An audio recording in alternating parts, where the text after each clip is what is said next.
Electricast. I was never really a runner. The way I see running is a gift, especially when you have stage 4 cancer. I'm Anne. I'm running the Boston Marathon, presented by Bank of America. I run for Dana-Farber Cancer Institute to give people like me a chance to thrive in life, even with cancer. Join Bank of America in helping Anne's cause. Give if you can at BofA.com/supportAnne. What would you like the power to do? References to charitable organizations is not an endorsement by Bank of America Corporation. Copyright 2025. The kids are still at practice, and I have no idea what's for dinner. You can get a rotisserie chicken and 2 sides for just $15 in as fast as an hour with Walmart Express Delivery. Who said that? Who's in my house? Don't play with me, because I'm not the one. It's just your friendly Walmart announcer. This is a commercial. Oh, okay. You were saying dinner for a family was just $15? Yep, it'll be at your door by the time you get the kids home from practice. Order now. Welcome to your Walmart. Subject to availability, restrictions and fees apply. Now that was a helpful commercial.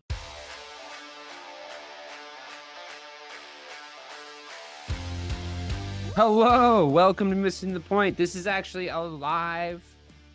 We're not broadcasting live because everyone's watching the draft, but we're watching the draft live. It just clicked over 5 p.m. Pacific time, 8 p.m. Eastern time, and in our respective time machines, I'm here with Hollywood Ray Buchanan. We're watching the draft live together. We're sponsored by Courtyard by Marriott. No, sorry, the draft is sponsored by Courtyard by Marriott. We're sponsored by a lot of different, really wonderful people. But Ray, are you excited for the draft? I feel like this is the first draft I've given a shit about this much ever. To be honest, as a Bears fan, I think I'm about to see my team draft Caleb Williams unless they do something absolutely muggy. But I am curious what they're going to do at 9. We discussed this briefly, but really what I want to start with is I don't know what the Pats are going to do. Do you know what the Pats are going to do here? No, I mean, I think they're locked into it. I think that they've been trying to do a lot of smoke and mirrors, which is what They're going to draft a QB. We get that part, but who? Yeah, which I mean, I know every team at the top, somewhat does. I mean, the most intriguing one to me, as far as if they chose to trade back, was trading back to 6 with the Giants and getting 6, getting a second rounder, and then getting a first next year, because I don't see the Giants doing really well in the foreseeable future. Especially they might be an 0-17 team. Come next year. Yeah, I mean, once again, we'll get into that later on when we get back into the full swing of football. But yeah, I just think that they should stay pat, pun intended. And if you love the quarterback there, get him. So if that's Drake Maye, get him. If it's Jaden Daniels, get him. If it's JJ McCarthy at that number, Don't get him. If you love the guy, once again, this is not the fan perspective. This is if they Who love. do you want? Who do you want him to pick? So I want May. I want Drake Maye. I would want Drake Maye too. I think I've oscillated between him and Jaden Daniels as the second best QB in the draft, but yeah, I think Drake Maye on just pure physicals. I really think you can just get him in there and teach us some shit. I think Jaden Daniels really reminds me of Justin Fields. I think he's going to hit every athletic marker that you set out for him.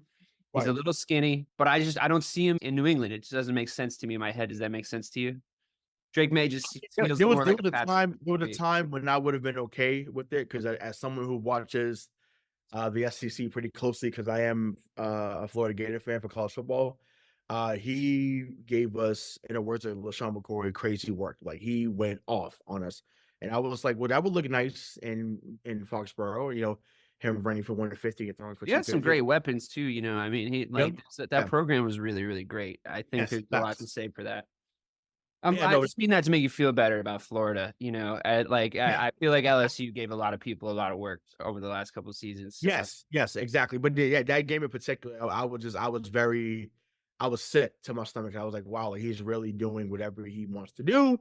I'm like, it is what it is. But yeah, he's there, and then obviously it's only round 1 tonight. Obviously we're recording this on night 1. I'm looking for them to go receiver early in the second round. Yeah, you need someone, and it's such a stacked receiver class. There's so many good receivers. Yeah, so probably the kid out of South Carolina, Xavier Legette, looks like Debo 2.0. So hopefully he can be that guy up here. So yeah, I mean they have a lot of options. So they have pick 3, pick 34, pick 68. So those are the first 3 picks. So I wouldn't mind going tight end in that third round. There's a kid from Texas named Jatavion Sanders, who He's had, nasty. yeah, beast. And so This is the thing. This is the thing about the wide receiver draft class. I don't think he'll be there. He won't be there. And I think that people are really. I'm worried. I'm not worried. That's not the right word. I'm thinking the phenomenon might happen this draft where some wide receivers start to drop down the board because everybody's very confident that it's a super deep wide receiver class. So I almost like, is Marvin Harrison Jr. going to go fourth? Probably, but he's not going to get past like 6th or 7th, right? Like there's just no way. Rome Odunze, if he makes it to 9, I wouldn't be like terribly upset if the Bears chose him, but I don't know. I mean, I just feel like you could just spend, and we don't have that many picks, but like you guys could spend one draft pick in the 3rd or 4th round, and you could get a legitimate wide receiver, at least 2, right? Like to start to build around that offense, right? And give them something. What do you make of this wide receivers potentially going at 31 to the 49ers, and they're going to trade the Patriots Brandon Ayuk? That's NBC Sports Boston breaking news. So I would love that.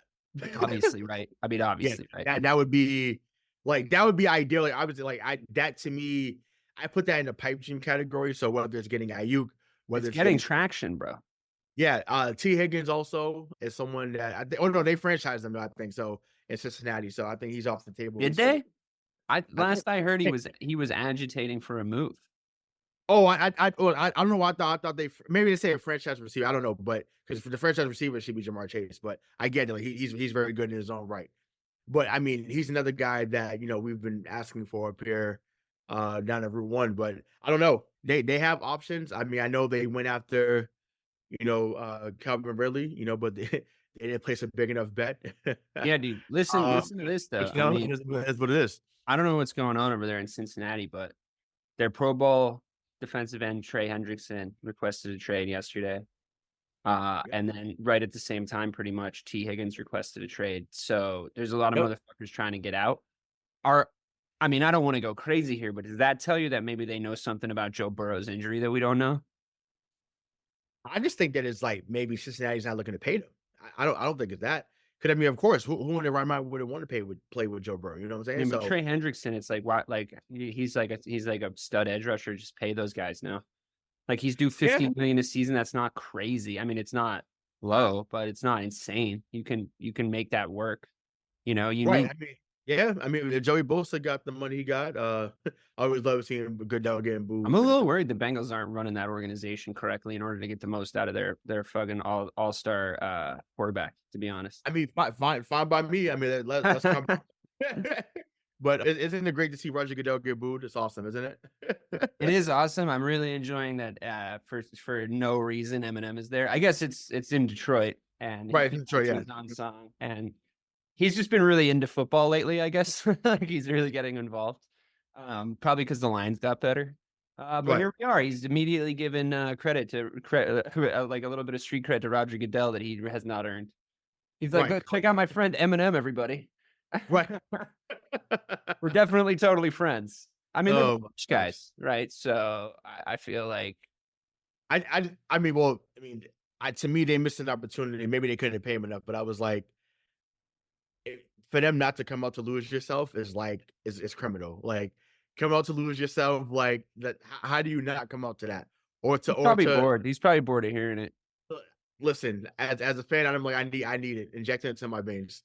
I mean, it's a banger. Or to like collapse something, So here's everybody else. Yes, sir. Hey, I'm feeling the suits, man. Listen, we gotta go to this at one point, man, and go to the draft. I would love to do a show from there. Love to. That would be cool, like a remote, like back in the day. Do a remote. Mm-hmm. This is cool though. Oh, hey Barry, let's go. Barry's let's get here. This is Detroit. This is like Detroit crack right now. It's like they brought out a whole charcuterie board of all their favorite people. Who's my guy Scott Mitchell though? It's nice. It's probably going to really help the economy there. Yeah, Scott. Oh, for sure, big time. Even last year, like when I went to SummerSlam, like it was packed, and shout out to Eminem. How was that? Great. It was awesome. Didn't you just go to WrestleMania? Yeah, WrestleMania was at Philly, but I was saying SummerSlam had their event in Detroit last year in August, and shout out to Eminem's restaurant, Mom Spaghetti, really fire. Was it Um, good? right, it was If good. they Spaghetti, gave you, you got spaghetti and like fucking marinara sauce at Mom's Spaghetti. It was good. Mom Wow. Spaghetti. I mean, you're hearing it from an East Coaster right now. You're hearing it from a Yeah, Boston. you know, yeah, no, it was fire. Yeah, it was fire. Don't fuck around Their with pizza, spaghetti in Boston. right? Yeah, exactly. Unless you go to the North End, right? So you know, it's dope. I need that jacket. That jacket Uh, is cold. I need I that know. I jacket. missed the. I wore this Urlacher jersey I'm wearing. I wore it to a Y2K party the other day because remember we used to drip out in football jerseys and we just don't do Yep. that anymore. Like it's just not a thing. Like was it like the like they were actually selling football jerseys that weren't to real teams. Like the FUBU would just make one, and it would just be like a random Right. That's color, right. and we would just Oh rock. It was my like it's like God. Malibu's Most Wanted era. Yeah. Where we would just and I like owned this Urlacher jersey, and people were like, "It's did you just get it?" I'm like, "I've literally had this since I was 15. It's in pristine condition because it fell out of style to wear it out of the house at a certain time." Yep. So, Right. it's just in good condition. I think we're about to see Caleb Williams get drafted. Do you think that there's a possibility that the Bears are going to do something dumb here? They're gonna draft Drake Maye. Do you think that there's someone's entertained a trade? Would they be dumb to entertain a trade proposal? I mean, you always field all calls. Like you don't, Of course. you don't say I'm not gonna listen. Like you always listen to see if a team is gonna be like Mike Ditka and Right. give you everything for like the next decade. Mm-hmm. Excuse me. So like that to me is always worth entertaining. But yeah, like clearly teams weren't blown away at the top to trade back, and I think it's gonna go. It's gonna go to script. I think the first 5 to 6 picks, honestly. Oh my god, I just got so scared because it said Bears, Panthers, Oh man, and I was like, wait, what? And I'm looking at that. I'm like, and they were I'm just talking about what? the one where we fleeced the Panthers to get into this position in the first place. Like, I really legitimately almost just had a heart attack. This graphic just came up. Bears Panthers trade. I'm like, I'm sorry, what? I was about to end the show. I was like, about we feel bad for you guys. Let me give it back to you. I know. Oh my god, that's great. Oh, Bears are on the clock. A minute has passed. We have not yet drafted Caleb Williams. I really wish they would just stop teasing. I know. I hate when like even like I mean I know it's a different sport, but just like last year with the NBA, we knew it was just like January. I know. Was Wembanyama, but like cut it out. But that was even more nailed on than this. Like Wembanyama was like the most prospect since like Kevin Durant. What are we doing? Like just say that's the first pick, and we go from there. Caleb looks chilled. He looks chilled. I mean, I would too. I know I'm about to get a guaranteed deal. You know, he's about to get paid some pretty decent rookie money. Yeah, and he deserves it. I thought another 5th-year option for these guys. It takes 5 years for them to really start to make money. Yeah. I also thought it was weird how the narrative tried to switch, about him, towards the end of last season, because whether it was him crying to his mom, whether it's. I feel like people look for shit though, right? Like you look for anything. Yeah, I mean, and when you're not telling me football reasons, like to not draft him, it's mechanics reasons, I don't really give a shit, to be honest. Yeah, I mean, there was some gunslinger mentality there towards the end, but I felt like they wouldn't have had a chance to even win games. He had to put the whole game on his back every time, though, right? Exactly. He was throwing to Jerry Rice's son. I do think he's going to be a really good late round pick for somebody. I drafted him in Madden. He was gotcha. Good. Okay. Yeah. So I was like, "Is that Jerry Rice's kid?" I looked it up, and I was like, "Sure is." There is. Yeah, Brendan Rice. Yep. So, what a draft class for wide receivers. Marvin Harrison's kid, Jerry Rice's kid. That's fucking cool. What about the tight end? Is it Malik Neighbors? Is the tight end that everybody's talking about? Or no, he's the wide receiver. Who's the tight end everybody's talking about? Brock. Yeah, Brock Bowers. Brock Bowers. Like I said, Jatavion Sanders from Texas, Theo Johnson from Penn State comes to mind. So I liked Caleb's hair better when he was getting the Heisman. I don't know, this like scruffy look. I don't know. What do you think? Heisman. Shout out to Reggie Bush. Got his Heisman back. Heisman back. So I'm happy. I feel like that was Johnny Manziel made that happen. He like tweeted. He was like, yeah, no, he was on. Or he said it. Yeah. Okay. and said that, hey, we riot, we rioted I mean, dawn. it was bullshit that he got that. Oh, big time, big time, big time. What's not big time is that orange suit. That man got the hell's going on. You know what's nice though? I'll tell you, at least he went on to like have a pretty, decent NFL career after for sure. all that bullshit happened. Like, Yeah.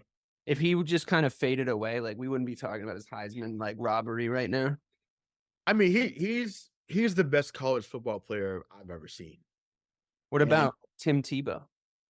Well, look, listen, I'm a Gators fan. I love Tebow. Reggie Bush is the best college player I've ever seen in my life. And that Fresno State game sealed the deal. When he ran across field and made like 10 dudes miss, I was like, yo, this man is incredible. And you was up late watching the game because they was on the West Coast, so it wasn't like you couldn't. They wasn't playing at 12 o'clock all the time unless they played Notre Dame on the road. So you had to stay up to watch them play, and he was box office every time. So him, Lendell White, Matt Leinart, Dwayne Jarrett, the other Steve Smith, that team was loaded, man, loaded. Yeah, And that's a lot of good players. but that was a good time for sure. But yeah, no, I was happy for him though. Happy for him. I was like, okay, yeah, look at that. Of course, it's showing the tape against my Gators. See that? See what I'm saying? Yeah, I was just I told you. We're currently watching Jaden Daniels highlights, and the Florida Oh Gators my are God. featuring heavily. Yeah, I'll say, oh, I mean, he's cooking though. Like it's not like it's bad coverage. He is dropping absolute yeah, dimes. dropping dimes. He's very college football oriented though as a QB. Don't you think? Like the way he moves in the pocket, like it's all very college mechanics. Like I think there's a lot of his footwork's not. I don't know. I mean, I'm not an expert in this kind of thing, but I feel like I'd worry about his footwork. I always worried about Justin's footwork. Like every time, like I felt like Justin would make the decision to run before he properly went through his reads. And I think when you have that that much of an asset in your back pocket, you use it. Like you go to it because it'll like work a lot of the time. But I worry about that with Jaden Daniels. Like I think if you guys get Drake Maye, you might have a project on your hands. I think you'll definitely have a project on your hands, but I think it's a better bet than Mac Jones was. Which is easy to say in Yeah, hindsight, I mean, but for sure. Listen, I will send you I will send you a Drake Maye jersey out west. Like I'll send you a red one. I'm ready. I'm ready for that era. We're all ready. So it's time. If is that mom? Mom looks like Queen Latifah there. I didn't see her, but I hope so. Yeah. UNITY. It's like Oh, you mean like cool Queen Latifah, like before she went mainstream? yes, correct. Yeah. Back when she was just like kind of a hard rapper. Yep, and then but Living Single Queen Latifah was cool too. Living Single was a great show. Yeah, but I didn't love like do a rom-com with Steve Martin, Queen Latifah. No. I'm not a huge fan of like action star on TV Queen Latifah. I'm like, I don't buy it. I don't buy it. Oh yeah, no, facts. But so here we go. So now they're all shaking hands, they're hugging They're each all other. clapping and shaking hands. They've made their pick. Like it's like what a joke though. Like, it's December. Cut it out. So here Yeah, comes you're Roger. right. You're right. I mean, they're celebrating like they just decided. Right, you know what I'm saying? So here we go. So I'll let you sit back and enjoy this moment. Thanks for sharing this moment with me. This could be a historic moment. Yeah, it could be. And once again, especially when I was the one that was on the least amount of football shows, I feel like collectively, glad I'm on this. That noise, you heard that noise? Dun, dun, dun, dun, dun, dun, with the first pick. I'm nervous. Thank God. Oh, thank God. It's like, hey, there he is, Chicago. There he is. Let's get it. He's happy. Let's get it. He's happy. He's the first pick. He looks delighted. Honestly, he looks delighted. He looks like a real weight has been lifted off his shoulders. Like this has been a lot of buildup for him. Oh yeah, whenever it's always. I mean, listen to hear your name called once again. He's walking with a lot of confidence. It was cool. Like I had a family member that played in the NFL, right? Oh, that's cool. You always actually you actually know who he is because he coached in Green Bay, Philadelphia as well. Name is actually Ray Rhodes. So we coached in the 90s, 80s, whatever. But anyways, it's always cool like to hear you say you hear your name, and Yeah. that's I don't, whether it's the first round, fifth round, in those days the 10th round, you want to hear your name. So and if it to be number one like that, that's dope. It looks good, orange and blue, baby. It looks good, doesn't it? He looks like a bear. He looks like Yeah, a he looks yeah. like it fits. Let's see. Let's go. That should have been crazy had it been in Chicago though. Like if the draft was there in Chicago, I feel like you probably I would've- love it. I love the reflection on Detroit right now. Yeah, I love yeah. they're absolutely fucking styling on Detroit. We just drafted a generational QB. We're about to fuck them up with Hey, this look at that. next 10 years. We're about to absolutely the dude who's about to absolutely torture them for the next 10 years just walked up on the stage in their hometown. I love that. I love that. This is the best away game he's ever gonna play. Man, they're out there though. Bears fans are out there. Yeah, I mean This it's is not what- that long of a drive, division rivals. Right, sure, right. So okay. Love that. I'm into it. I'm into this pick. I feel good about it. I love Justin. If it wasn't for the fact that a guy that with this much generational potential talent came up and everything aligned the way it did, I would have been happy to keep riding with Justin for a couple more years. Mm. I'm really happy he ended up in Pittsburgh, to be honest. I think it's a really good program, and he gets to sit for a year now. I wish we were in a position where we could have Caleb sit for a year, to be honest. I really think there's like nothing more beneficial to a QB. You and me both, Yeah. but I mean, obviously we know that like that's a nice thing to do for a young quarterback. Oh yeah, for sure. It's to like let him exist in the NFL for a year.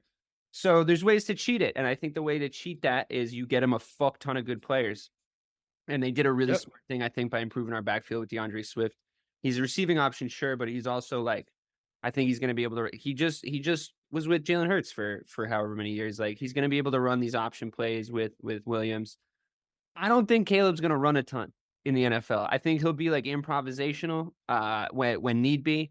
I think that's the biggest thing we're going to have to watch is if he learns. Like people compare him to Patrick Mahomes, but the thing that Patrick Mahomes did is he learned how and when to do what. And now he's just a guy who makes the exact correct decision in every single situation. And like, that's why he's the best guy in the NFL. Does he have other tools? Of course. Like, does he have a great like arm? Of course. Like, does he have a great zip on the ball? Yes. All the things are there. The one thing we don't know about Caleb Williams is like what kind of a decision-making quarterback he's going to be, because quite honestly, since Tom Brady, that's what you need to win football games. You need a QB that is going to make the right choices in crunch time, and in important situations for the momentum as you go. And I think like we've seen guys in the NFL fail based on one or two decisions in a big game. You know what I mean? Like we've seen really, really talented QBs fail, like markedly fucking talented. Like Andrew Luck was the best prospect I think we'd ever seen in our lifetimes come into the NFL, right? Like just as far as like prospect status and what he was able to accomplish. And he has a winning season, his first season in the NFL. And you're basically thinking like, it's just a countdown until Andrew Luck's going to win a Super Bowl. But a tiny like set of circumstances make it so that he has to retire mega early and we never see him win a championship, I mean, there's arguments to be made for what kind of a team they put around him sort of consistently across those years. But I mean, it was really what got him out of the game was just sort of bad luck. So, no pun intended. So it's just like, you never know with these things. You never know what you're going to see coming out of these guys. I think his Caleb Williams' talent is undeniable. It's really just going to be about what is going on up between the years. And even then, I don't think that that's like 100% everything. You need a little luck. You need things to break your way. Tom Brady himself, like he played a million years, so like this didn't destroy his career, but he went down for a whole season at the start of a season, and Matt Castle had to come in, and like we didn't know what he was going to look like coming back from injury. We didn't know like, and that you lose a year with a team that you're building around him when stuff like that happens. So I don't know. I mean, the Tom Brady conversation is far, far, far away from like draft day, but to me, I feel really like we got somebody super talented, and it's really going to be on the coaching staff. I think it's smart. Like, just leave the coaching staff in place and just let them try and work it out. Like, now we're all young. All the contracts are young. And let's just try and figure this thing out. You just ride with them. Because if you do what we did to Justin and you just keep switching coaches on him, obviously Nagy had to go. But if you keep switching coaches on him, it's like, come on, man. Like, what do you expect? What do you expect him to be able to do? He has to learn a new offense every season. And I just don't think that works. That's not sustainable. So we'll see. Well, I mean, Commander's pick is in. So we saw it up here too. Yeah. Change it. I mean, it's not as if like Cam Newton wasn't like a talented quarterback. You know, I mean, I don't know if he was in his prime when he came to New England, but he's a talented quarterback. Definitely wasn't. But I think there was a lot of nagging injuries that just didn't, it finally A caught lot of with him. shit happens though. You know what I mean? Like a lot of stuff goes down. It could be that, I mean, the Bears basically went from, we had a pretty decent defense built and a decent little team put together. Maybe not Super Bowl winning, but the double doink happened to us. And that was basically the end of Mitch. Like he was just like never the same after that. And that was it. Like we were done. Like we basically went from being like, maybe they go this way, maybe they go that way, to like, we're definitely going this way. Because it just wrecked the team. It just burned everybody's fucking heads out, you know? So it's like these little things can happen. I mean, and you guys built on success. You know, you built that culture up. People say, oh, Patriot Way, did it really exist? It's like, for when it existed, it existed. You know what I mean? Like when Exactly. when you could like, just because it didn't just like remain there forever, that doesn't mean that you weren't able to like point at Tom Brady when a guy came in to the program and be like, that's the dude you're playing for.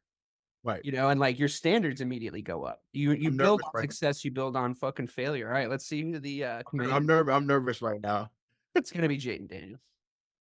I'm nervous.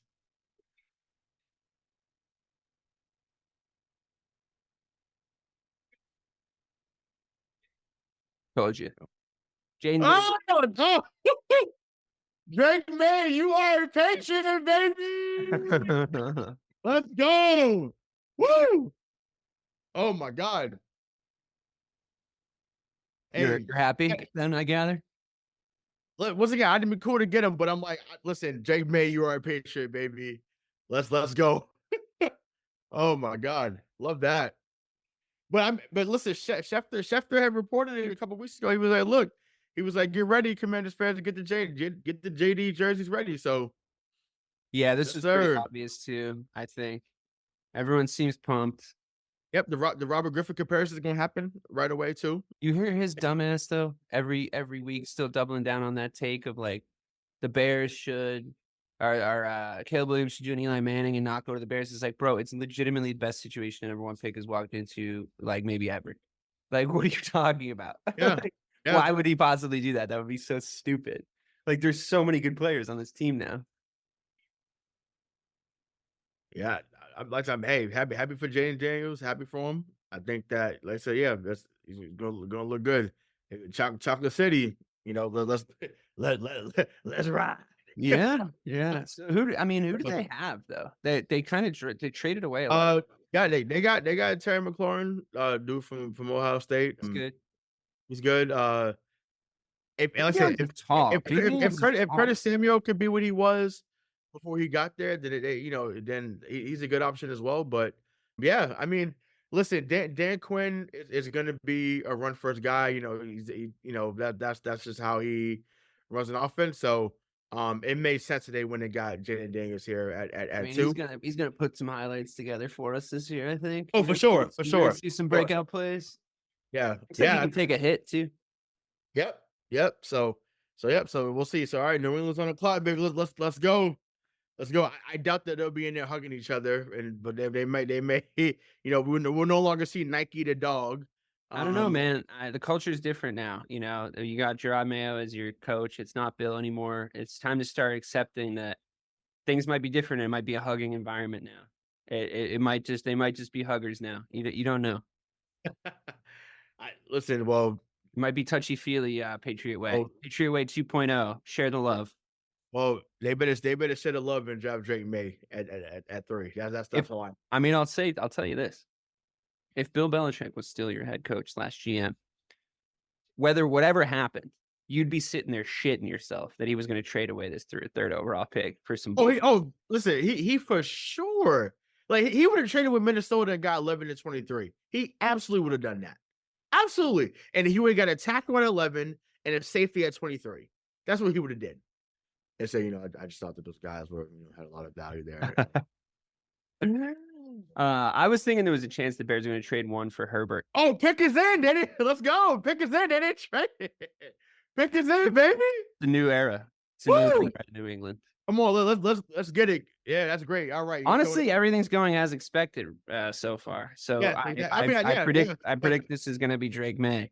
I don't think any mock go. drafts really had anything getting spicy yet, right? Probably five is probably I think the pick that might get traded, which is the Four, I heard some rumors about four that the Vikings are trading up to get JJ, which I would think would be funny. Right. I mean, especially when it's like, you have Herbert there signing that long deal. You know what I'm saying? So I but I am looking at one mock draft that has the Giants trading up to get Drake Maye. got you. You guys, and they give you like 1 million picks, but that obviously hasn't happened. So Right. Yeah. So hey, listen, hey, congrats to those guys. and then you get McCarthy at 6. I picked Ramsey. Oh my God. Look at him. Oh my God. Oh man, Patrick Ramsey, I forgot about him. Wow. I gotta say that is not a murderer's row of QB. It's not. It's not. Right now, listeners, they're showing just the graphic of all the first round QBs that the Washington Commanders now, but formerly a different team name, has drafted. And Jaden Daniels is not an esteemed company, I have to say. It's not a great crew of ball throwers. I guess the best guy on that list, other than Daniels, is probably Robert Griffin, but I mean, he was not a success by any. Well, I mean, way. yeah. Unfortunately, he got hurt. But it's just I don't know if he was. Oh, okay, so here we go. They're showing the pictures. Yeah, I told you, ain't no hugging going on. Everybody's in suits. Probably That's because Robert Kraft's not allowed to touch any of the employees anymore. There's a new contract in place. So I'm not going there. following the rules, HR has set Well, up. Drake Maye looks like Tom Brady though, doesn't he? I mean, he looks like Tom Brady in a suit. He doesn't look like Tom Brady in a football jersey. I'll tell you that much. Yeah, I mean, not at the moment. Does he look like Tom Brady? I don't know. I don't really see it. I do think that. Well, Like, would you say Tom that? Brady Would could you, run, so I wouldn't say that his profile of QB is a Tom Brady profile, though. I'd say he probably more resembles a Ben Roethlisberger, Josh Allen, if you were really lucky, right? It's where here more we where go. it fits. Here we go. It's gonna be Drake Maye. I know. I just No I drama here. I know. Here we go. Pick is in. Yes, sir. Welcome to Foxborough, baby. Welcome to Foxborough, Drake Maye, baby. Let's get it. Let's go. Love to see it. Love to see it. Love the pick. Once again, I started bringing this guy up in October and November when we started doing our weekly Monday shows with Mike. And some people on our YouTube was like, "Oh, you crazy? He doesn't do X, Y, and Z." I'm like, "Listen, this guy is the real deal." So I'm glad he's here. It worked it out perfectly. What's he? 6'5", about 225, 230. Yeah, let's go. Let's go. Now just get the receiver at 34. Obviously, we won't know about that till tomorrow because it's only round 1 tonight. But yeah, let's get it. I'm here. I'm here for it. So yeah, Drake Maye, you're a Patriot, baby. Love it. Congratulations on the new era. Yes. in New England. Yeah. Get the jerseys, baby. Get the. I'm Gillette. I'm coming to you in about a month to get the jersey. It's gonna be May. It's gonna be May. It's gonna be May. That's right. That's right. I love it. Oh man, that's awesome. Now, speaking of, because there's some other guys from that team that's in the draft. His running back, Amarion Hampton. I would love to get him here. His receiver, Vontaze Walker, is also a pretty good receiver. He'd be good in the 3rd or 4th round. So if he's there, get guys he's comfortable with and bring him here. So wow, with the left hand throw, I had not seen that highlight. That was pretty gold. That was pretty dope. Someone in Boston has a left hand. But don't worry, we'll get into that in an hour or two. What do you think of the Josh Allen comparisons with this guy? You think it's realistic? Body wise, yes. Like prototype, absolutely. Don't know if his arm is as strong as Josh Allen, but it is. His brain might be a little stronger though, so that might put you in contention. Say again. His brain might be a little stronger though. It's really what you need if you're looking at stronger than Josh Allen. Correct. So yep. So that's we'll see how that goes, but I mean, but yeah, I'm excited. I think Harrison goes here though at 4. Well, we'll keep one eye on it. I think unfortunately it's probably time to dive in and talk about your Boston Celtics. Were you at the game yesterday? I was at the game, so yes, like I said, as promised, I said we did talk about the draft, but now we're going to get into some things Celtics. So yeah, so game one, obviously Boston won 114 to 94, and then Miami came back with a barrage of their own and won last night, 111 to 101. So just what were your thoughts as that game was unfolding? Just because like I said, I have a few thoughts on myself, but just what was your thoughts as that game unfolded last night? I think it started with like fucking typical, like, this is how we're gonna do this. We started missing free throws, typical. We started making bad decisions offensively for multiple periods. I thought the rotations were completely wrong and off. I thought Jaylen Brown was the only one doing anything, but he was also still missing free throws. I thought that when he started playing well and going to the cup in like the third quarter, I thought that everybody just started standing around watching him, which is such a fucking thing that this team does in situations like this. I thought Tatum was a fucking ghost when we needed him most, which is not the first time I've said that. Porzingis looked absolutely dog shit. I don't know what the fuck was going on with him. I'm cool to give him a pass. He's got a lot of credit in the bank with me. It's okay to have a bad game. Kristaps Porzingis, this is the overall moral of the story. Kristaps Porzingis should be able to have a bad game. Kristaps Porzingis and Jason Tatum should be able to have a bad game. And you should still be able to beat the Jimmy Butler-less Miami Heat. Like, that's just 100% true. Yet again, we make role players, like full-blown role players, look like absolute studs on the road. On the fucking road. Like, they look like they had absolutely been allowed to get into a rhythm in Miami. They're role players. And I'll tell you why. The absolute most egregious sin of yesterday was how fucking lazy and how late we were on every defensive rotation for the entire game. We gave them so many good looks. Like, and I'm not even talking wide open shots. Like, we gave a few of those away, but we were so late to all the help. It's almost more encouraging because we get there, but we look raggedy, we look tired, and we give them kind of an opportunity to basically shoot it in our fucking face and still make it because we haven't gotten there, spotted up, and put our hands up. You know what I mean? So it's like, it's not even them earning the looks. It's just us, like, as per fucking usual in the playoffs, not fighting around screens properly, switching when we wouldn't switch. We're not as guilty of that without Marcus in the team because he just called switch on every single fucking play. And I realized that now that was kind of him. He would just switch on everybody. And that was just him being him. But switching when we shouldn't. Al Horford, I thought, was trying to set a tone defensively. But I think we were like kind of overly, tell me if you think this is true. We were kind of overly concentrated on like Bam. And like we kind of kept Tyler Hero quiet for like a minute. And then we just sort of gave up on keeping Tyler Hero quiet. He hit like 3 threes in a row then. Drew just like kept getting shook. I don't know what the fuck was going on there. Jaylen Brown got shook a couple times, like around screens. They were setting good screens. Like, don't get me wrong. They were setting really, really good screens and they were playing really hard. But it's just annoying to me that every time they play us a little bit hard, if their shots fall, they fucking kill us. You know what I mean? Like we had a little bit of a response where it was like, guys, like, we're the better team. Like, eventually those threes will start to dry up. Let's just start taking high percentage looks. And we would do that for a minute. And it was like, you would just see Tatum come through the middle and just slam one down. I'm like, okay, great. More of that. And then they just go back to like space and shoot. They just go right back to space. And it's like, guys, like, you have to wait a second. You have to build back up to that. Like, you can't just be like, okay, we made a couple shots. Like, now let's just go back to what wasn't working. Yeah. And we just let them go on runs. Like, honestly, they need to play harder defense. They look so fucking disinterested. That's my main thing. I mean, offensively, I think like, there was moments I liked. There was things I enjoyed. I thought like I was advocating for like more of a mid-range game. I thought Tatum's like only looked good from the mid-range really yesterday. Like he had a couple nice like little turnaround jump shots, which I really enjoyed. I thought Jaylen was really strong going to the rack. Tatum was strong going to the rack a couple times.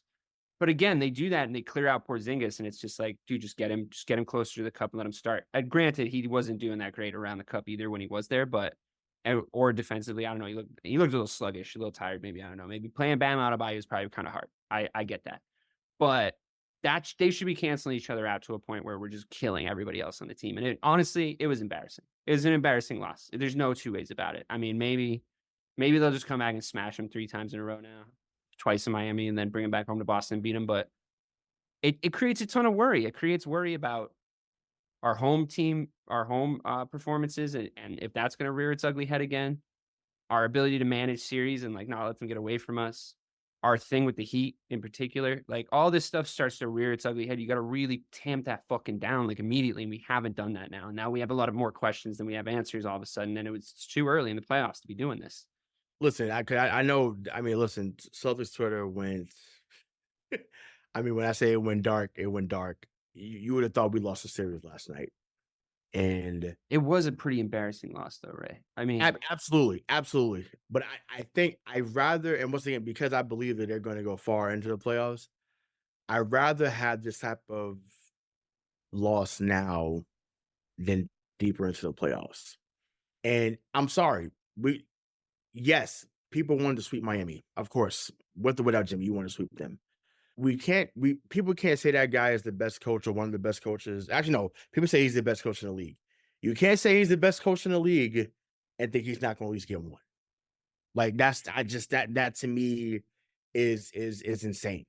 But I will say he has become. you sure that was Spo, dude? Like, I just thought we looked. Oh yeah, no, they definitely made the adjustment. I mean, granted, sometimes it is as simple as they made 23 threes. We made 22 in game 1. If a team is making 20 plus threes, they're going to win the game. But if a team is getting fucking no pressure on the perimeter and not getting, and then when they start doing it, it's one thing for them to go on a little bit of a heater. But call a fucking timeout and tell your team, Joe, to go run them off the fucking lines, dude. Like, go pressure them. Like, fucking pressure them. Like, make every shot fucking hurt. I don't care if you give up a couple 3-shot fouls. I don't fucking care. I want them run off those fucking lines. We're not playing the Warriors, dude. Like, they're not a fucking 3-point shooting team like that. Like, just go get them, dude. Just go rough them up. Just go rattle them. Like, come on. The Miami Heat set a franchise fucking record for threes on us last night. And I will tell you, that is not the best 3-point shooting Miami Heat team that I've ever watched. I don't know about you, but they used to be a hell of a lot fucking better at shooting from the outside than they are right now. Their best player is Bam Adebayo. He's the best player on the court for them. And they're fucking setting franchise records for threes made in a playoff game against us. That's unbelievably unacceptable. Yep. No, I totally agree. I think, but it leads to what I'm going to bring up next because, obviously, people since he took over has been asking for Joe Mazzulla to get fired, right? And I think to an extent he earned some trust with some people over the regular season because when you go 64-18, that's a good record, regardless of what people think about him. Like 64-18 is excellent. But what I want to ask you is, most of that game plan or all that game plan really was what he was saying to them. Hey, go under here or, leave so-and-so wide open. So just do you believe or do you think that his stubbornness to adapt at times can cost them going forward? Because yes, that's but because at some point someone has to take over, in my opinion. But like I said, but we'll just stick to the coaching right now. You mean Tatum? Yeah, I'm sure we'll come on to that. But I mean, obviously that was a big red flag for us. But as far as the coaching goes, dude, like, I'm sorry, man. Like, the adjustments he wasn't making were so fucking obvious. And like, it kills me. It kills me to watch him do that because the part that annoys me is that I used to think this time last season, when we were talking about Joe and his playoff decision-making, I used to think that he didn't know when to do the right thing and he was panicking. But I watched him do it in the regular season. I watched him get better during the regular season at making in-game decisions that helped us adjust and win games. And then post All-Star break, he started just doing this shit again. Where his timeouts weren't terrible yesterday, but it was like what we weren't making any adjustments coming out of them. And the most obvious adjustment was just like, yo, can we just contain their shooters? Like, can we just please fucking contain their shooters for the love of God? Like, we have guys with wingspans, 7-foot wingspans, just not closing down their fucking shooters. You know what I mean? And it's just like Al Horford was. Like, I don't understand, dude. It's just basic basketball sense. You got to be yelling that at these guys, And he said it to fucking Tracy at halftime. He was like, we got to close down the shooters better. But then it seems like you're saying he's not even really giving that instruction, like, clearly or effectively. It's like, I don't not believe that. Yeah.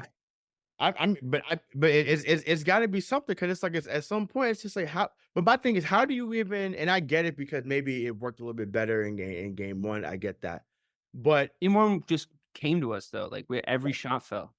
Right. But I'm like, I would never want a strategy to be, whether it's a great 3-point shooting team or not.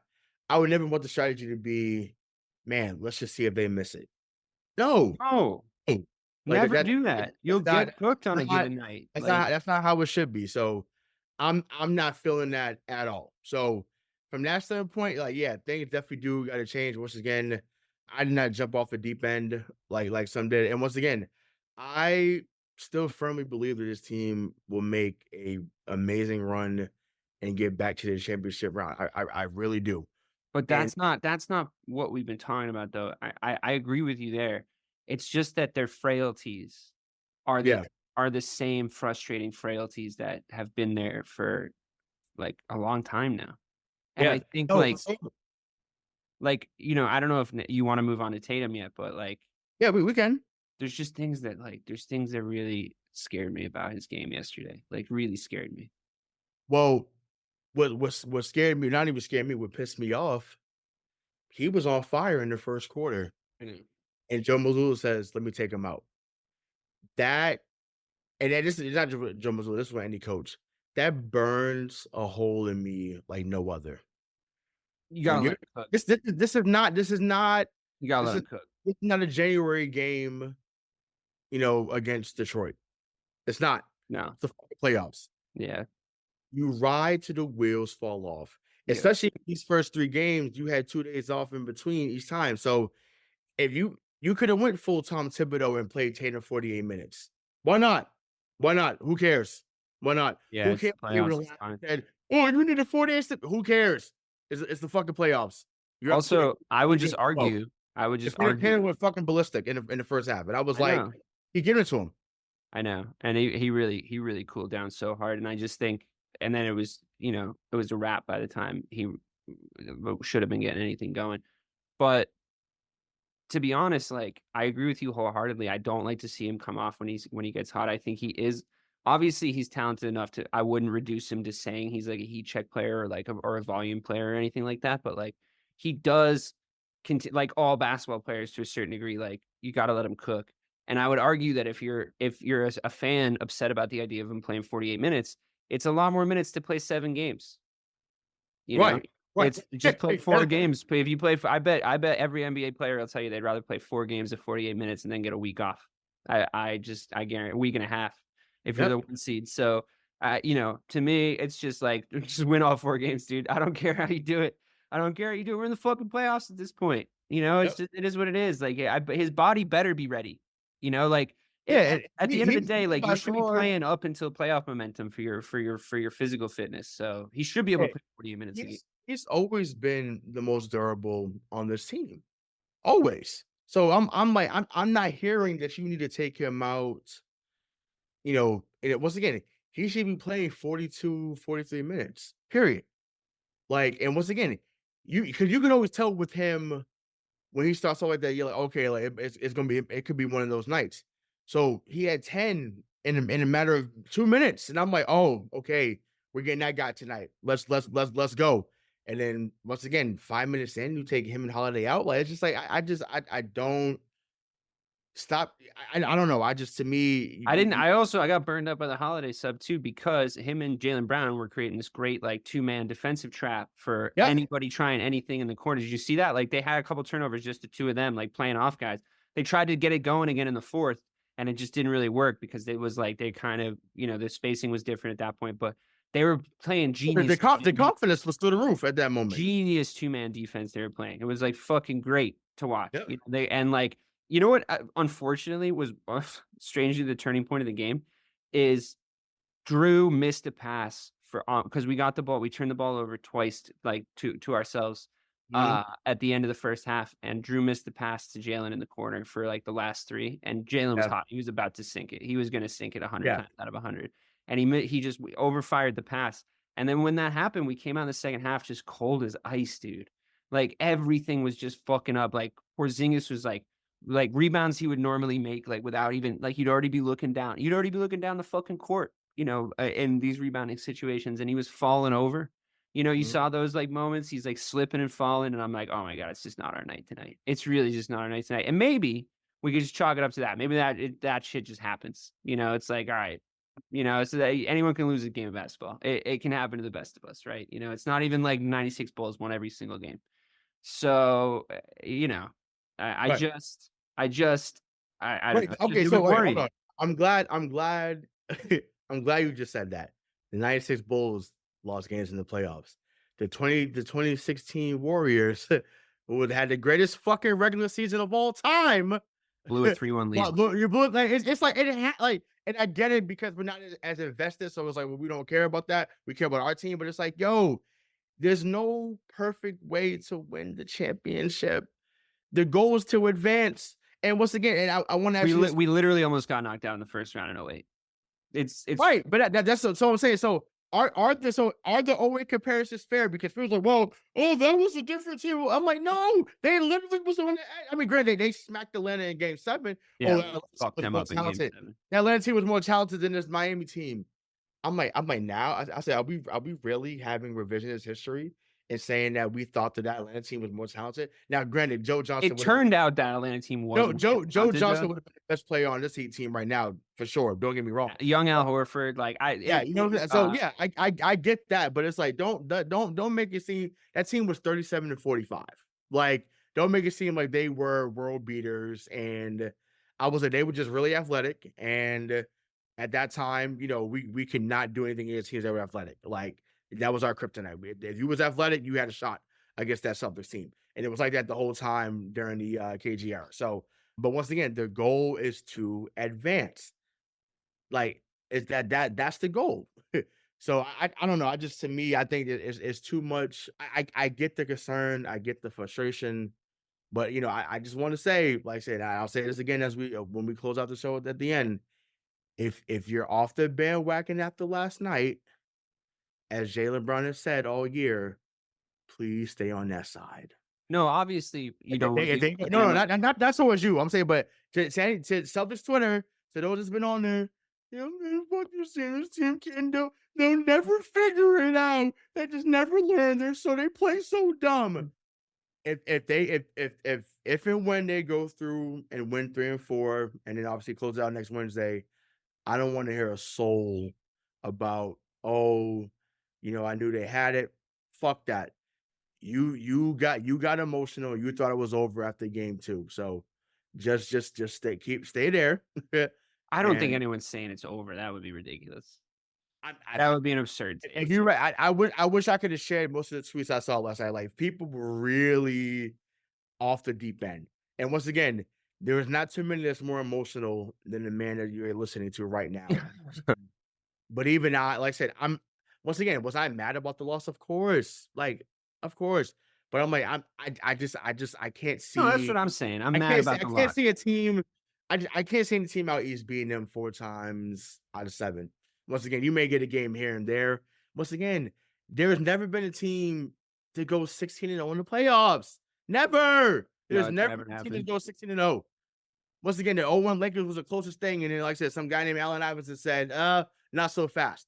So it's like, I gotta tell you, in order to win a championship in any sport, but really focus on the NBA, you gotta win the games you should win. Yes. You gotta win the games you should win. And a game at home to a fucking Jimmy Butler-less Miami Heat team, like, I think we're all well within our rights to be fucking annoyed with them right now. Like, it's just annoying. It's annoying. It's fucking with everybody's schedule. We were supposed to have this fucking one and done 4-0'd and a couple weeks off to fucking collect our thoughts before we moved on to the next round. I mean, trust me, I'm in the process of moving, and I was like, all right, same thing with the Bruins. I was like, all right, great. We went through, we changing the PTO at the last second. Exactly. So I'm like, okay, now I got to be there Tuesday. I got to be the next Wednesday, and I'm like, oh, the whole fucking TD Garden's probably like, oh, great, thanks guys. We got to prepare for another huge event we weren't planning for. The building wants money. No, obviously. I'm saying people. I'm saying the Jenkins family wants money. I know, but what I'm telling you is because we live in capitalism, we don't share in the profits of our labor. I'm not saying there's a better system on here, but like maybe there is. We don't share in the profits of our labor, so now we got to go fucking just get shift wage, and that's the Celtics' fault. That's the fucking Celtics' fault. You got shit to do. Come on, guys. Yep, But you're and right. I mean, like we clipped last for the last show. It's talking about Jason Tatum in the isolation. It's just like at some point he's going to need to be able to turn it on in the fourth quarter and win a game when we're not playing well. Like that just has to happen. Like I need him to figure out how to be able to do that at will. I know it's asking a lot, but he's supposed to be one of the best 3 players in the league. Then he's going to have to be able to do that. Yeah, no, fair. I mean, like I said, who knows? Maybe we see it, Saturday night.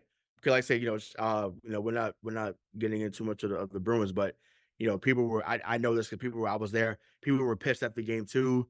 Oh, why did you fucking lose that game? You was up. You had 2 different leads at one point. Da da da.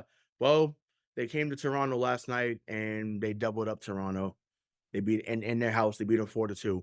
In hockey terms, that's a blowout. So maybe we see the same thing come Saturday night down there in Miami. So once again, just chill. Once again, the Bruins coach made the adjustment. He put somebody in there. Yeah, well, I'm just not sure Joe has that in his locker. Well, I mean, once again, it's either that.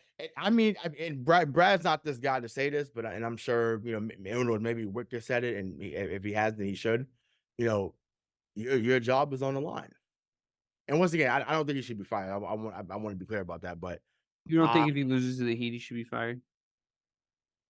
In the first round of this team. So as a fan, I think he'd be lucky not to be guillotined in the fucking streets of Boston. To be honest, facts, yeah. Forget fucking fired. From a fan perspective, absolutely. Like, yeah, you better not fucking lose to to Miami this more. But I'm just saying, I just feel like we now know how Brad and company operate.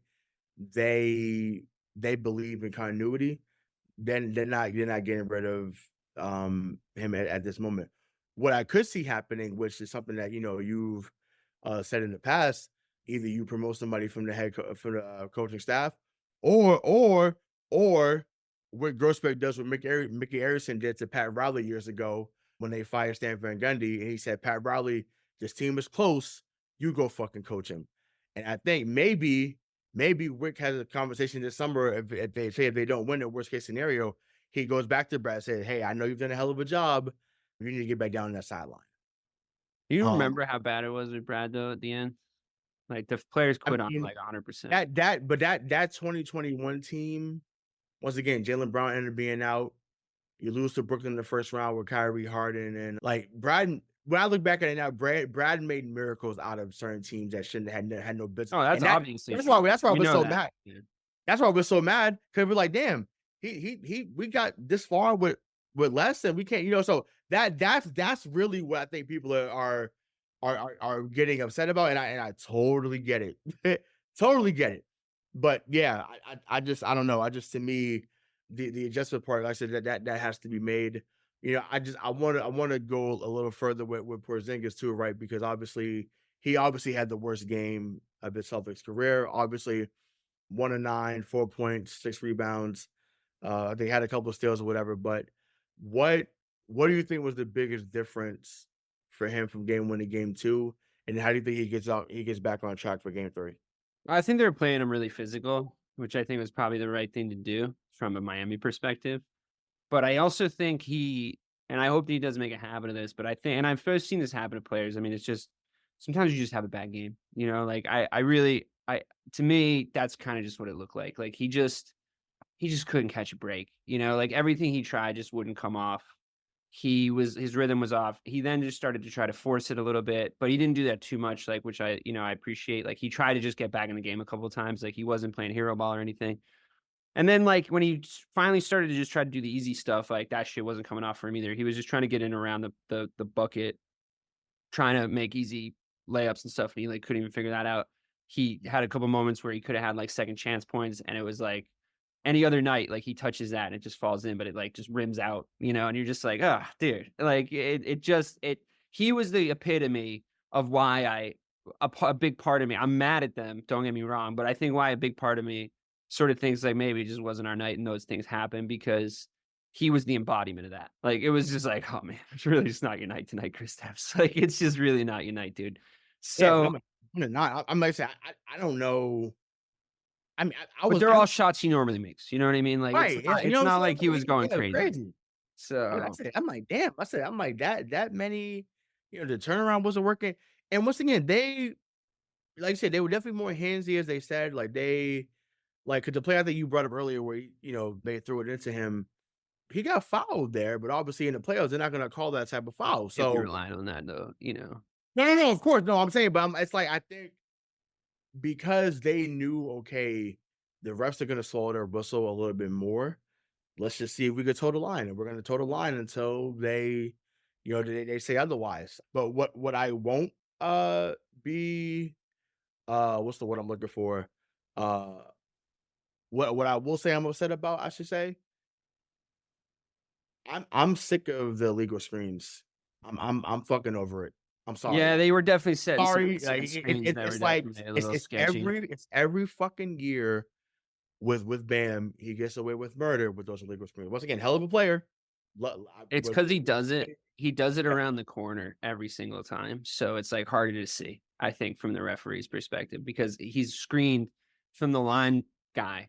He's screened by the guy he's protecting coming around the corner, so he sneaks it in, like, last second, and I agree with you that they're definitely fucking yeah, illegal, but it's pretty it's dope. smart how he does it. Like, I think he's a pretty crafty player, like, that's I do like Bam Adebayo is the thing, like, I Oh, no, like I like his game too, but I'm just saying like that to me, because my thing is it's the pulling of the arm. And once again, when you're there, like you're seeing it in person, I'm just like, okay, he's pulling on the arm, or yeah, but we have to get over that, like, we have to be able to extending. mentally overcome that No, but stuff. you gotta fucking call that though. Like it can't happen every. They're not gonna.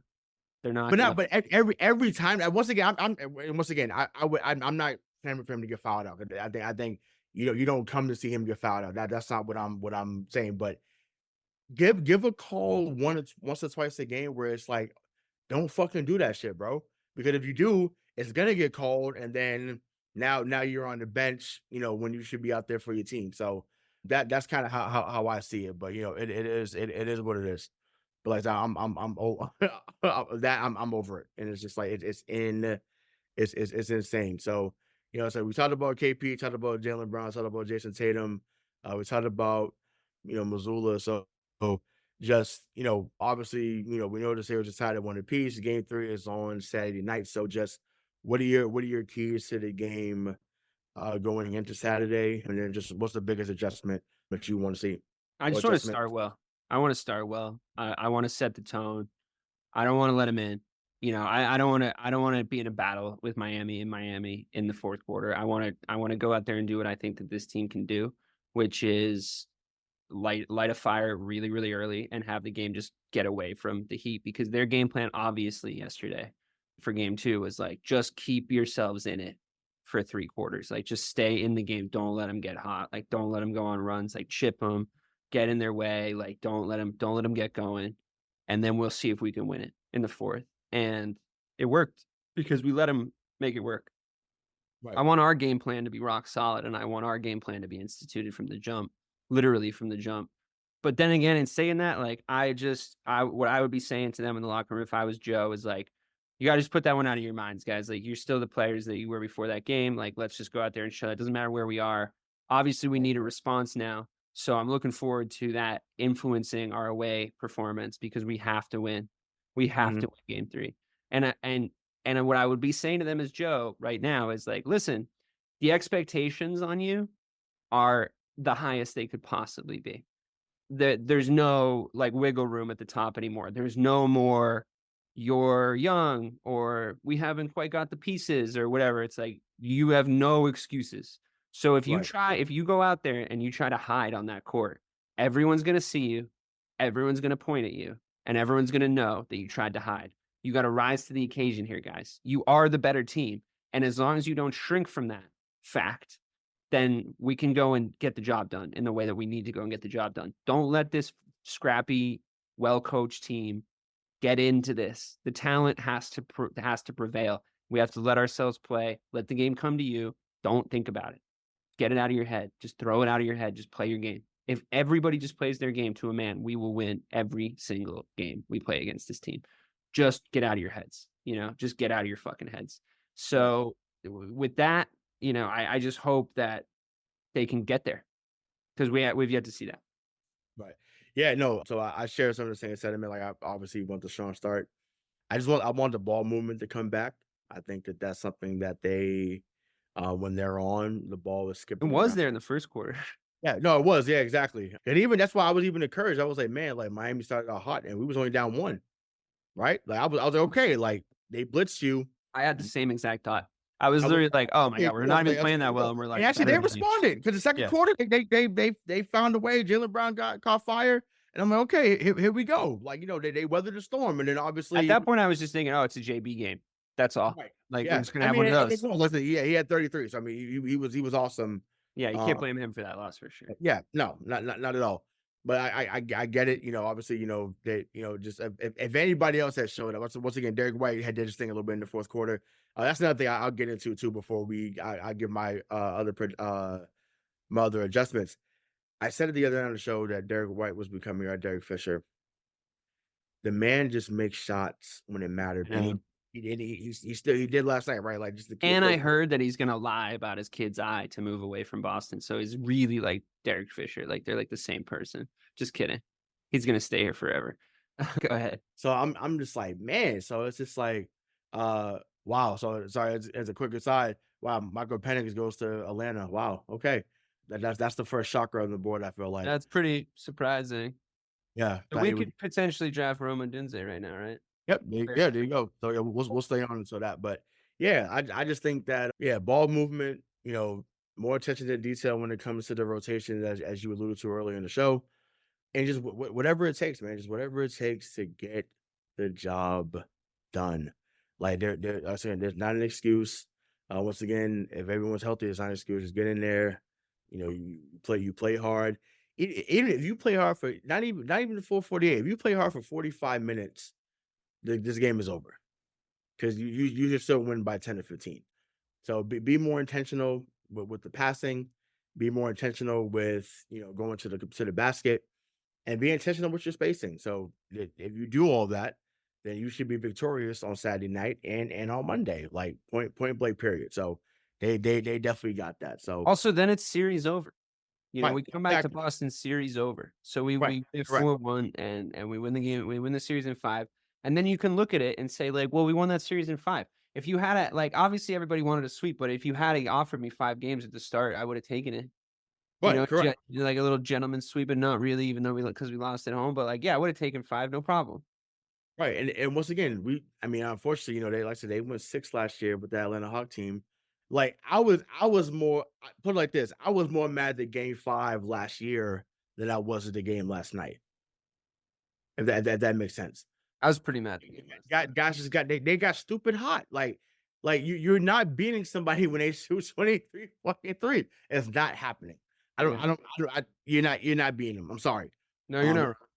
So it's not happening. So, limit their shot takes, and once again, make sure that the shot margin is not as bad as it was in game 2. So it is what it is. So, but like I said, I think we both have the Celtics winning in game 3. And Once again, and 4. So like make sure that once we drop this, that you leave in the comments what you think is going to happen. What do you want to see happen? Are you fully off the bandwagon? Are you still on? better still be on. Come on, it was 1-L. Yeah, exactly. Don't be stupid. You're gonna look dumb if you're off the bandwagon right now. Oh no, there's a few, and I got the receipts ready. Believe me. So Yeah, the we'll- internet doesn't forget. right, yeah. we will end this with it's perfect timing. The Bears pick is now in at number 9, so we will end with, and then we will see you next week. So let's see. So shout out to our guy Bill Kuiper, looking dapper. Yeah, Dapper Kuiper. Who we Dapper got? Kuiper, Who we yeah, got? It's gonna be Rome. It's gonna be Rome. Yeah, it should be Rome. Yeah, should be Rome. I mean, it's exciting from a fan's perspective. I wanted us to make a little bit more of a practical decision at 9, but I think it's still exciting to get a guy that good. Obviously, I think I missed it, but Neighbors he went 6 to New York, right? he went 6 to New York. Yeah, correct. Nice. Yeah, that's an excellent pickup for him too. I think he's really good. Who's throwing it to him? Daniel fucking Jones. See in a few years, maybe Malik Neighbors. We'll talk about you in 3 years minimum. Right, exactly. Torn right ACL for Penix Jr. in 2018. That's surprising. Well, that's Torn why right ACL and 2020. that's why he fits in with Kirk Cousins. Damn, Yep. high upside, huh? High upside. High upside, baby. Let's get it. Let's see. What's going on? Where's the pick? They said the pick was in. Somebody tell me. Did Booger McFarland play for y'all? Right? He played. He Come got on. the orange and blue one. Like he. Man, that convention center looks cool though, or wherever they are. Mhm. Cool, like screens and graphics. It's like outside in the middle of the parking lot. You know, actually. it's downtown. All right, here we go with the number 9 pick Mm-hmm. in the NFL draft.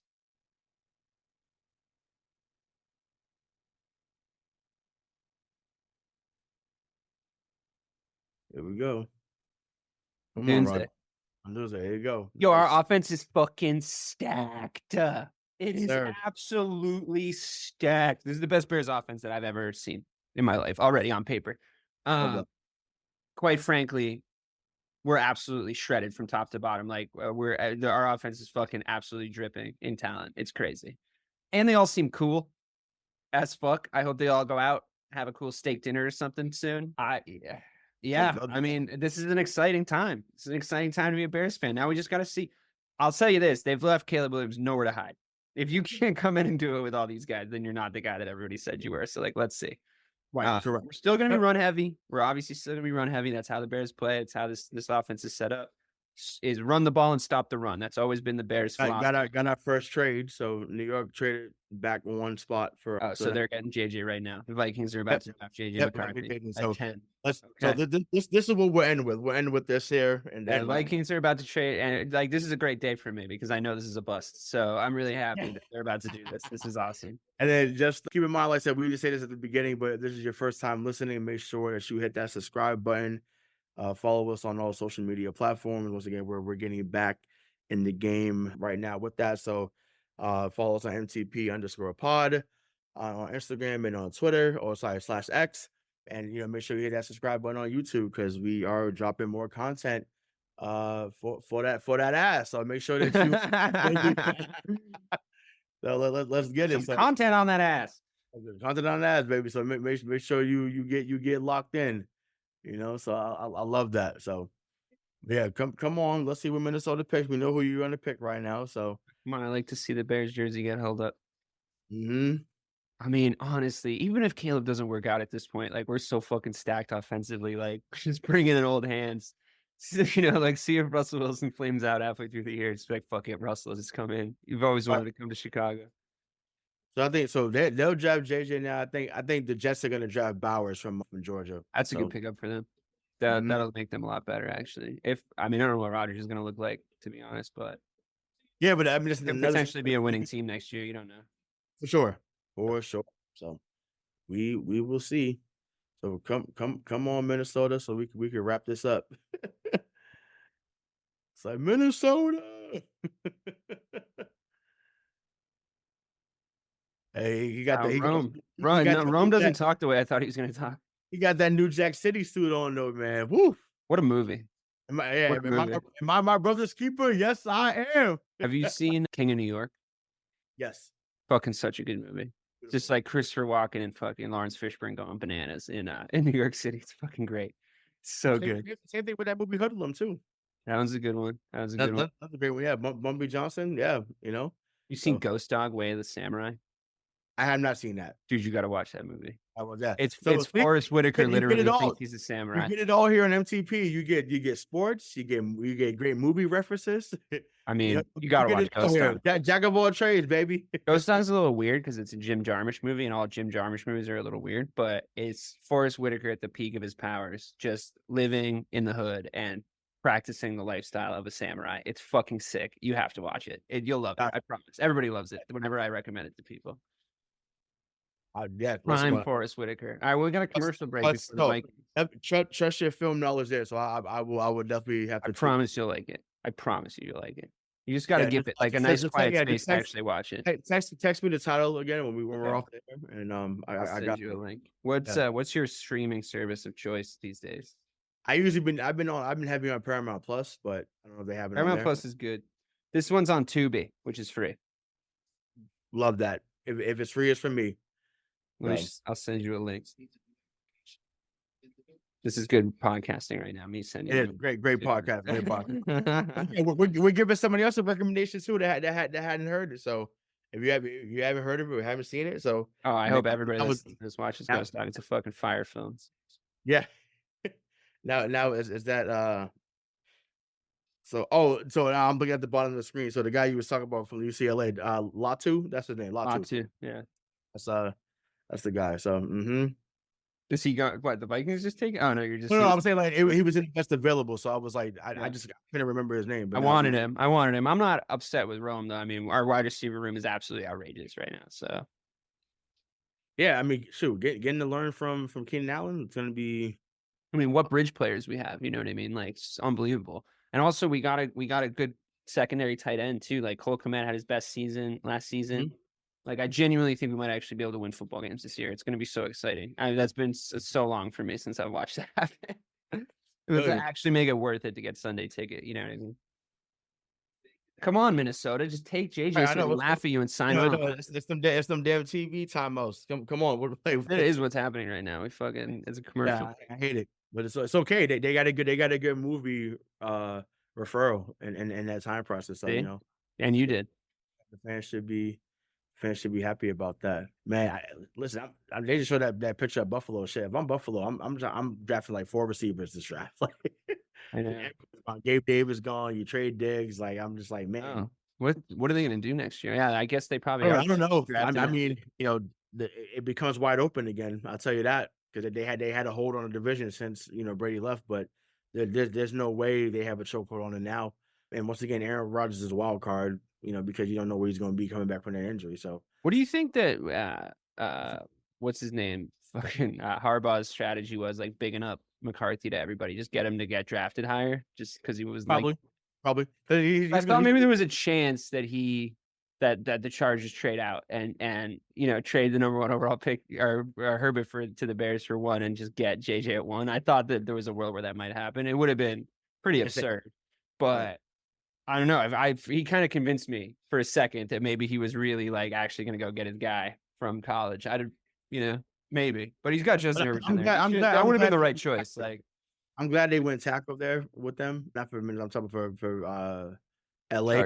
Yeah, you got to protect Herbert there. You got to. So, all right, here we go. Pick is in number 10. This is what we end off for tonight. So, make it a good one. You happy about Drake Maye? Big time. I'm about to watch, like, in the same amount of highlights when we get off. Even more than I was watching before. Yeah, I feel the same way about Caleb. I think I've seen all the highlights at this point. I can't wait to the introduction press conference. It's probably going to be either tomorrow or Monday. So, problem with this is it feels so far away from the start of the season. Oh, well, I mean, no, OTAs start coming up, and it's like, and man, listen, every mini camp, every training camp before we know it, man. So that's true. I'm going to be really interested in the training camp, like, reports this year too. Obviously, yeah. I'm actually going to probably go up to one. So. That's cool. And I'm like, I've never been, so I want to see. Just gotta make sure I find some shade. Come on into the division, JJ. Come on in. It's not like it's shark-infested waters at this point. Right. It's not like it's full-blown 4 good teams, right? I mean, I feel like Minnesota were the best team in the NFC North for a few years, and now they're just the 4th best, I think, going into next season. Am I crazy to say that? Yeah. I mean, I don't. I mean, listen. They got the best receiver, I feel like, still. Really? I love Justin Jefferson, but, you know, there's got to be more. Yeah, I mean, we might be about to find out. So let's some see. bullshit beforehand. Hold on. Oh, it's the Chiefs. My bad. Whoops. It's like some like I was like, we're doing some bullshit. Hold on. They were like, their father made a heroic sacrifice by dying for his country. I was like, ooh, whoops. Maybe it's not some bullshit. My bad. Ooh, sorry about that, everybody. Oh my God! Him off the fucking stage. Oh shit. Oh my God, I love it. That's so funny. Wow. Oh my gosh, that is great. This lady who's like husband dad, I guess, is going to announce it. Yeah, oh no, it's the kid. It's the kid. I just made fun of her dead dad, but it's the kid. Sorry about that. I know, geez, and I get it, but I'm like, oh my gosh, I'm like, they are dragging this shit out. Yeah, they really milked that. They really milked that bitch. All right, it's JJ. Welcome to the NFC North, JJ. You son of a bitch. Oh my God, he's gonna get absolutely eaten alive. This is gonna be great. Gonna be great. There you go. So okay, there you go. Skull, baby, Skull City. Let's get it. But yeah, so like I said, that's anything else we touch on before we get out of here? I'm good. I'm gonna go watch some Caleb Williams tape. Sounds good. So yeah, so once again, hit that subscribe button. Like I said, thank you for tuning in. Like I said, this was a little different for us doing stuff in the actual moment. So we can see if we can do this again at some point for sure. But this was fun. So he's DK Sizzle. I'm Hollywood Rayshawn Buchanan. Until next time, we'll see ya. Peace.